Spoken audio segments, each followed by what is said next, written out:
atividade desta tarde consistirá na condução da mesa temática número 2, cujo tema é os desafios da temática climática para a defesa. Convido o palestrante, Coronel Luiz Manuel Braz Bernardino. Ora então, Srs. Jornais, com a sua licença, caros camaradas, colegas, agradeci, obviamente, a primeira palavra é para saudar a audiência e para dizer o imenso gosto, o imenso prazer que eu tenho em estar aqui e é para mim um enorme gosto ter a oportunidade de falar a Vossas Excelências sobre um tema tão importante. Agradeço, obviamente, o convite, portanto, todos muito simpáticos, tenho tido receptividade fantástica e, portanto, espero também que esta ação seja recíproca e que possamos criar no Atlântico uma ponte e não uma barreira no nosso futuro. Queria também, desde já, felicitar a organização por este evento. Aliás, se há um momento-chave em que este tema é fundamental, é precisamente agora, não é? Nós temos aí a COP, temos uma série de desafios que nos vão levar, obviamente, a ter uma mentalidade diferente. E hoje, permitam-me que eu vos desafie a pensar um bocadinho diferente nesta matéria.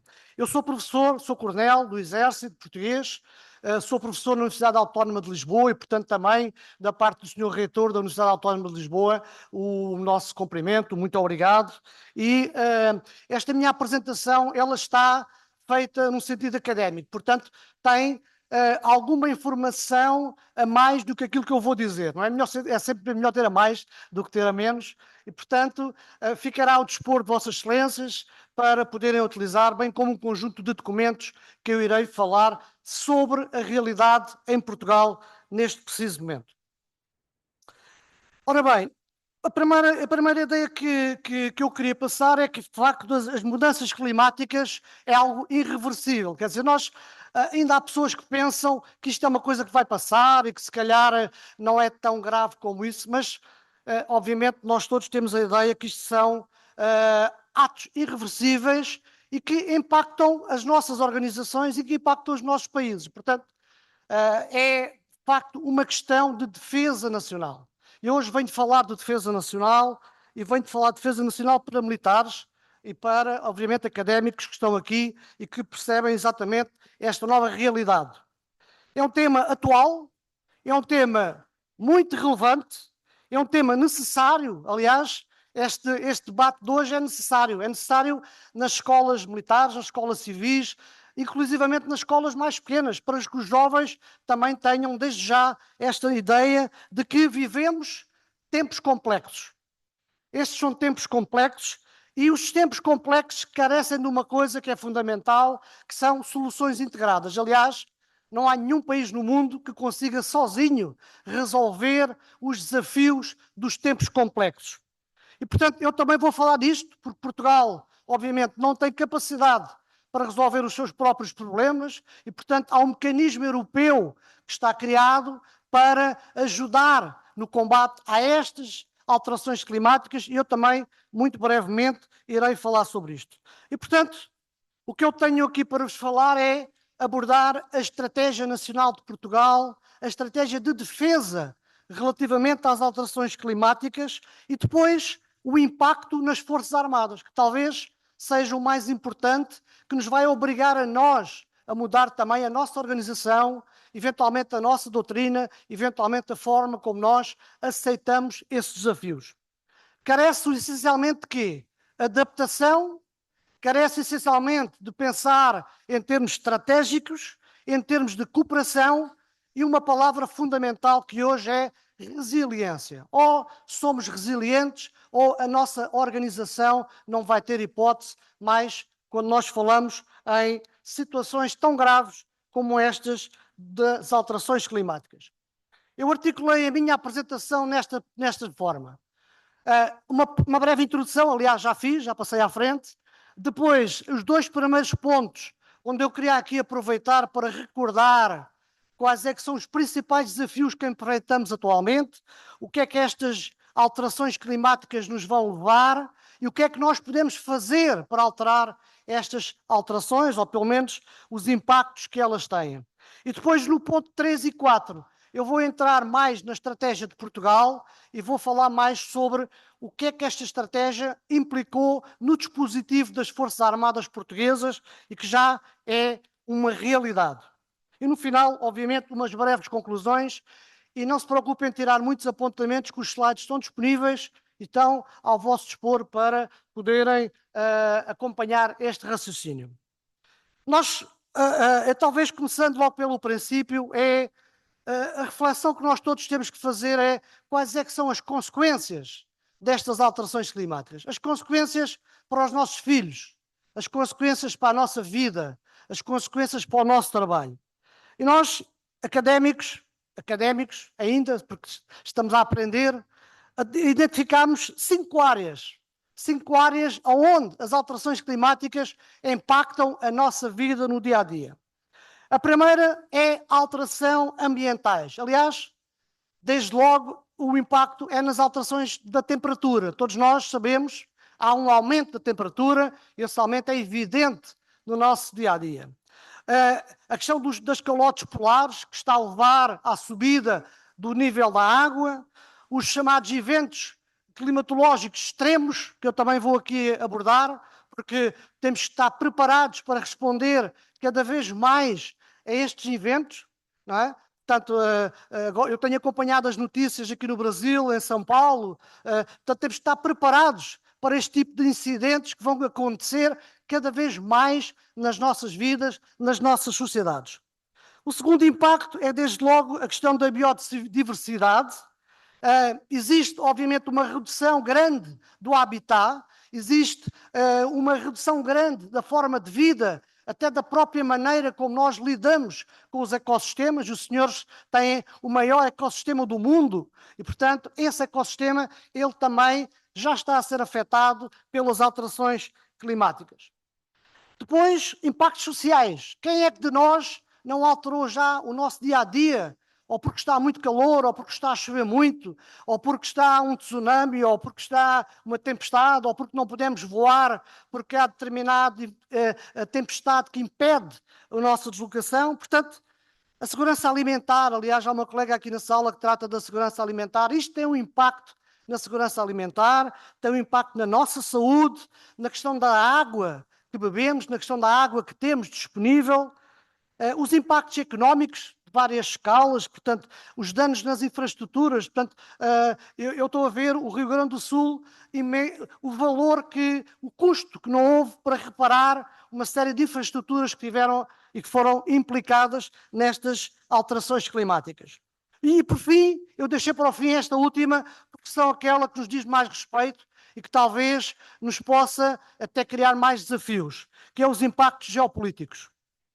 As migrações climáticas em determinados países e regiões, como em África, são já elas próprias causadoras de conflitos e causadoras de outros problemas que não são fáceis de resolver. A questão do acesso aos recursos, a questão das migrações, a questão dos impactos na defesa nacional já está a ser e cada vez mais irá impactar cada um dos nossos países. E muitas vezes de formas diferentes, não é? Eu estava a ver o meu colega que estava a explicar aqui um conjunto de medidas de reação. Essas medidas de reação, elas têm que ser adequadas às realidades e as realidades também são diferentes de acordo com o local onde nós vivemos. E eu, se me permitem um parêntese, há uns anos atrás, eu alferes ou tenente, nas Forças Armadas Portuguesas falava-se nas chamadas outras missões de interesse público. Eram aquelas missões que nós fazíamos quando não tínhamos mais nada para fazer ou quando estávamos, digamos, numa altura muito mais tranquila em termos operacionais. E nós chamávamos a isto as outras missões de interesse público. Pois é, agora as outras missões de interesse público são a nossa prioridade. Porque essas outras missões de interesse público é precisamente as missões que nos levam a combater os incêndios, a combater as cheias, levar água à população, combater determinada destruição de determinado habitat. E, portanto, isto alterou, num espaço de 30 anos, a nossa forma de ser e as nossas missões em termos militares. E, de facto, Portugal tem um grande desafio. O grande desafio aos incêndios. Eu posso dizer que há 15 dias atrás nós tínhamos simultaneamente 100 incêndios em Portugal. 100 incêndios simultaneamente a atuar, envolvendo mais de 5.000 bombeiros, cerca de 10.000 hectares foram queimados neste incidente. 10.000 hectares são 10.000 campos de futebol. Portanto, isto para Portugal é um desastre nacional, é qualquer coisa que vai, de certa forma, ser difícil de recuperar no curto prazo. Nós tivemos 7 mortos, tivemos 40 feridos, dos quais 30 são bombeiros. Portanto, isto é algo que está a acontecer, aquilo que eu vos estou a dizer aconteceu há 15 dias no norte de Portugal, porque efetivamente os incêndios em Portugal é algo que já ultrapassa a nossa capacidade nacional de responder a estas ameaças. Aliás, os incêndios em Portugal é o maior flagelo da década que nós estamos a combater. Perdas de vidas humanas, destruição de bens e infraestruturas, impacto ambiental, impacto económico, impacto no turismo. E, portanto, nós fomos obrigados a alterar a nossa maneira de estar. Fomos obrigados a responder a estas necessidades. Porque se as Forças Armadas não se tivessem adaptado para isto, a própria sociedade não nos iria perdoar. E as mudanças têm que ser feitas a partir de dentro. Ou seja, temos que ser nós, militares, nós, Defesa Nacional, a fazer a nossa adaptação à realidade. Porque se não fizermos isso, vamos ser facilmente consumidos pelos problemas e ultrapassados nas realidades. E Portugal tem, de facto, aqui um grande problema e uma responsabilidade. E, portanto, nós alteramos o dispositivo das forças militares. Eu vou-vos dar 3 exemplos. Um para o Exército, estamos aqui na Casa do Exército, mas outro para a Marinha e outro para a Força Aérea, de algo que foi implementado há 2, 3 anos e que alterou radicalmente a nossa estrutura. Desde logo, no Exército, a criação do Regimento de Apoio Militar de Emergência. É um regimento que tem cerca de 500 militares. Para nós, para a nossa dimensão, é já algo significativo. É capaz de ser o maior regimento que nós temos em termos nacionais. E este regimento dedica-se exclusivamente ao combate e à preparação nas emergências. São pessoas que são treinadas, são pessoas que têm doutrina, são pessoas que têm equipamento próprio e são pessoas que atuam na primeira linha do apoio às autoridades nacionais no combate às emergências climáticas. Intervenção em desastres naturais, apoio à população civil, proteção de infraestruturas críticas, são apenas algumas das missões de algo que hoje já é uma realidade. A Força Aérea.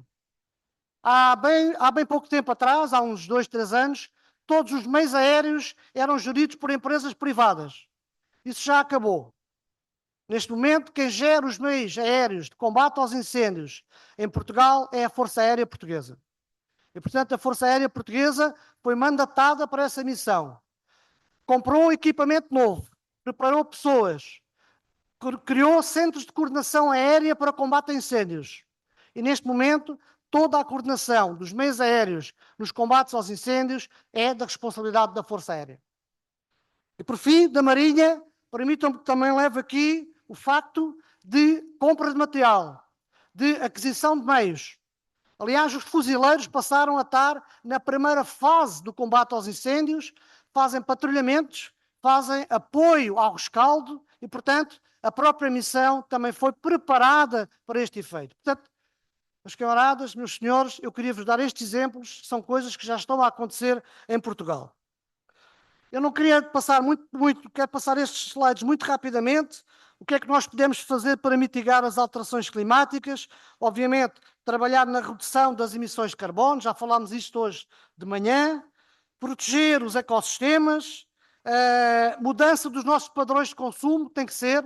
Nós temos que estar preparados para um mundo diferente, para um mundo com dietas sustentáveis, com uma alimentação diferente. Nós temos que estar inclusivamente preparados para ter novas capacidades de redução e de captação de carbono. Temos que trabalhar na energia verde. Aliás, em Portugal nós não temos energia nuclear, como sabem, nós temos energias verdes e o grande desafio em Portugal é precisamente o hidrogénio, trabalhar no hidrogénio como fonte de energia verde principal no abastecimento, a grande parte da nossa necessidade em termos. Mas, atualmente, ainda a grande energia, ou parte significativa, vem de barragens. O ponto 5 é talvez fundamental. Esta questão da educação, da consciencialização da sociedade, programas na televisão, fóruns como este, por isso os meus parabéns aqui por realizarem este efeito. E depois a questão da política e a questão dos acordos de Paris, as políticas ambientais, temos que estar preparados para, na defesa, avançar nestes impactos. E, portanto, o que é que acontece? Acontece que estes impactos político-estratégicos são impactos reais, impactam no dispositivo militar, impactam nos meios que nós tivemos que comprar para fazer face a esta. Nós chamamos meios de dual use, portanto, meios civis militares, aviões que não têm nada de militar, mas que estão adstritos e são pilotados por pilotos militares. Treino, formação preparada para isto. Ainda estamos realmente a correr um bocadinho atrás. Se calhar já devíamos ter começado há 10 anos atrás. E estamos agora muito rapidamente a tentar progredir. É uma prioridade nacional. E vamos ver porque que é uma prioridade nacional. E eu queria aproveitar os meus últimos 10 minutos para falar aqui nos impactos das alterações climáticas na defesa nacional, que tem a ver, essencialmente... Peço desculpa, vou só aqui...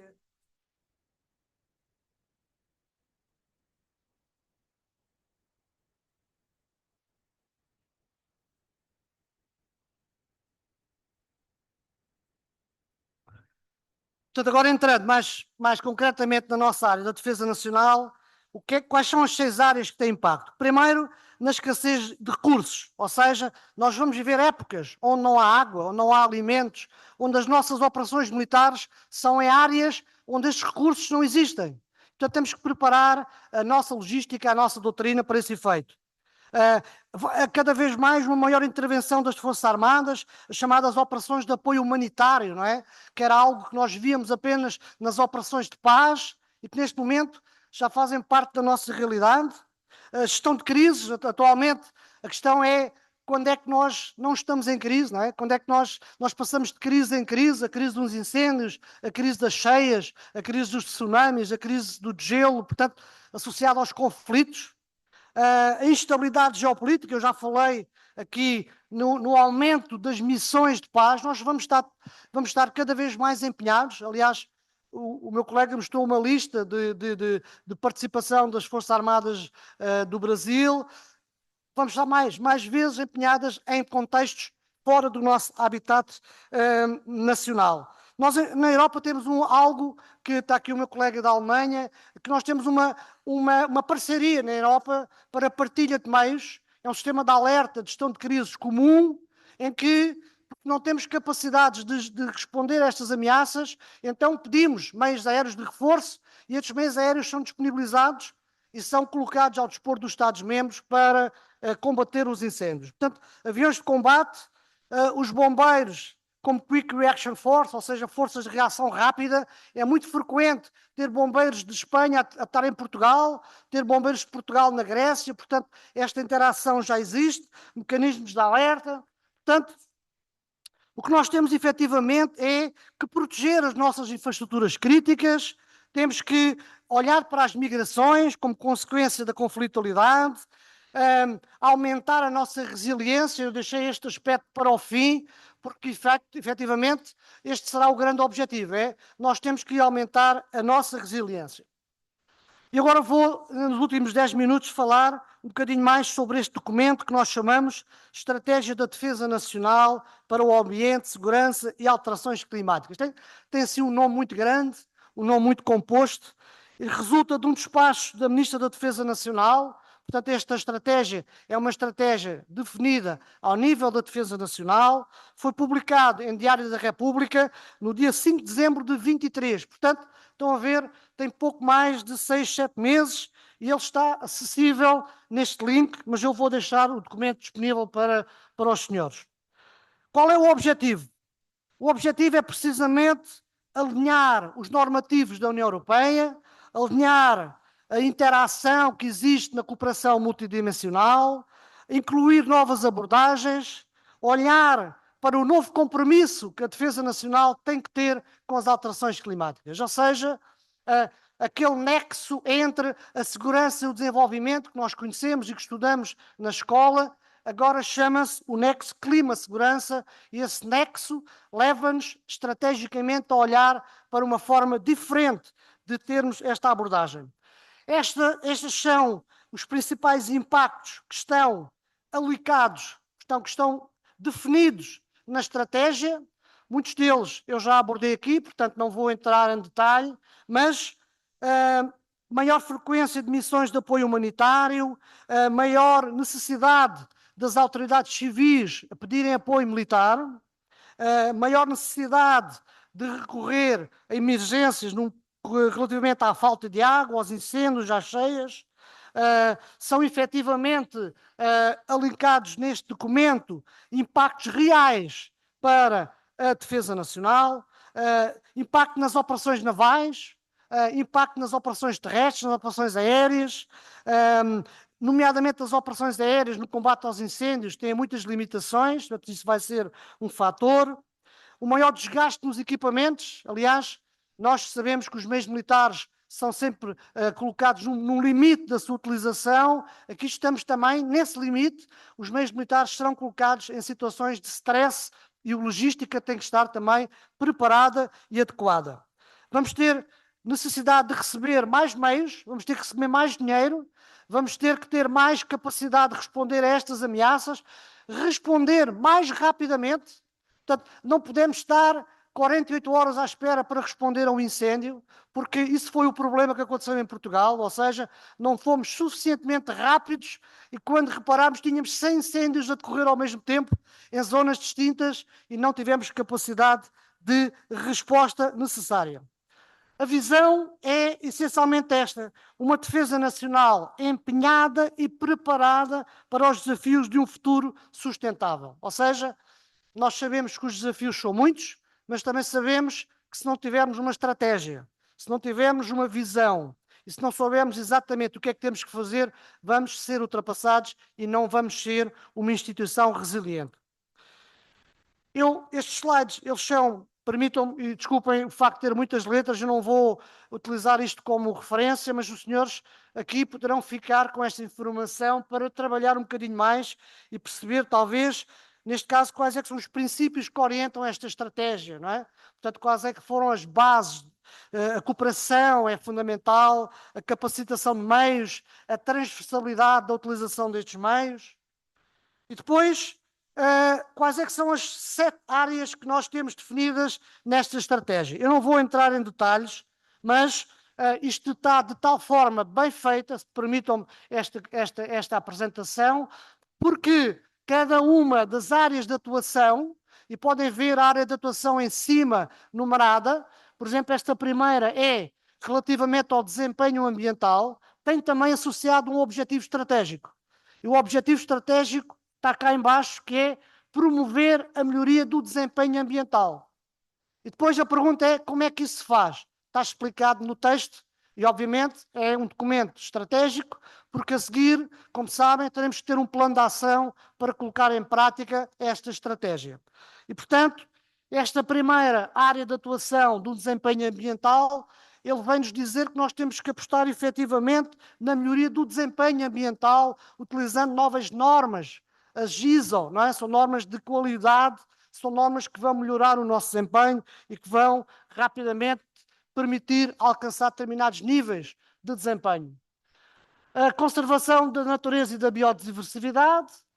A área de atuação 3, a economia circular. Portanto, promover a adoção dos princípios da economia circular.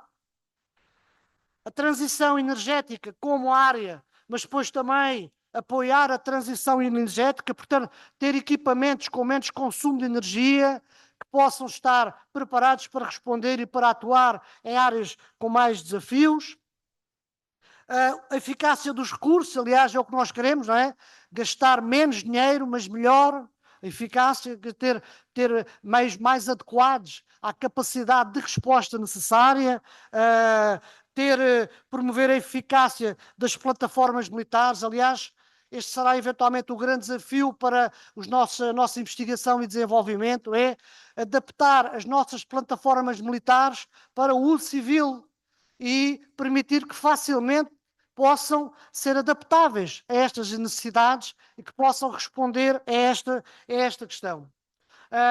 O objetivo número 6, portanto, ligado à incorporação das alterações climáticas no planeamento estratégico. Se nós não soubermos fazer isto, também dificilmente vamos conseguir alcançar sucesso nas nossas ações. E talvez este seja aquele que eu já falei, que é o objetivo 6.2, que é adaptar as Forças Armadas aos efeitos das alterações climáticas, e eu já dei 3 ou 4 exemplos desta adaptação que já está a ser feita. Estamos no princípio, porque haverá efetivamente agora, aliás, esta estratégia está preparada para ir até 2030, portanto esses objetivos são objetivos nos próximos 5 anos, e este é de facto algo que nós temos que fazer, adaptar as Forças Armadas a esta realidade.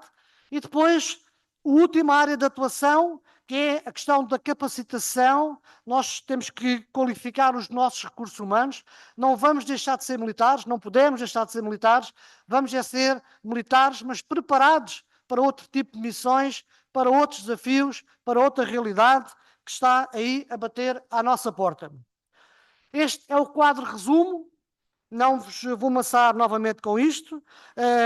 Portugal tem uma situação especial porque nós estamos dentro de uma organização que é a União Europeia, que isto também nos obriga a ter regras adequadas ao padrão europeu e, portanto, a nossa estratégia, a nossa legislação também está ligada a esta área estratégica do planeamento. E, se me permitem, em termos de conclusões, eu gostaria só de salientar 3 ou 4 conclusões para ficarmos eventualmente com tema até de debate a seguir para as perguntas. A primeira é que vivemos num mundo ameaçado pelas alterações climáticas, ou seja, as alterações climáticas é algo que vai ter impacto negativo na nossa vida. Portanto, vamos estar preparadas para esses impactos.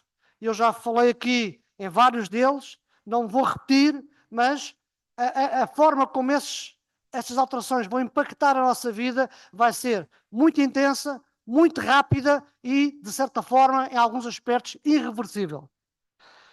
E depois, é como tudo, ou nos adaptamos ou morremos.